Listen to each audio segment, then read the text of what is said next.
Patut disyukuri selama 76 tahun telah merdeka hingga saat ini masih menjadi bangsa yang utuh dalam bingkai negara kesatuan Republik Indonesia. Tentu berbagai tantangan dihadapi selama 76 tahun bangsa ini berdiri, terlebih adanya wabah COVID-19 yang hampir 2 tahun melanda bangsa Indonesia sangat meluluhlantakkan hampir semua sektor.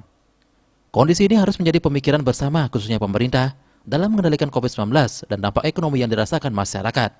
Menurut akademisi Iputus Sokobawolandre, pemerintah telah membuat sejumlah kebijakan yang sangat strategis untuk mengendalikan virus corona. Namun harus disadari betul, upaya yang dilakukan pemerintah juga harus diatasi bersama-sama secara gotong royong. Jadi, masyarakat harus menyadari bahwa COVID-19 ini harus dihadapi dengan penuh kesadaran utuh kita sebagai manusia. Artinya apa? Artinya adalah bahwa kehadiran COVID ini adalah musuh bersama ya antara masyarakat dan juga pemerintah. Jadi masyarakat tidak boleh menyalahkan pemerintah dan pemerintah pun juga jangan sampai mengabaikan masyarakat.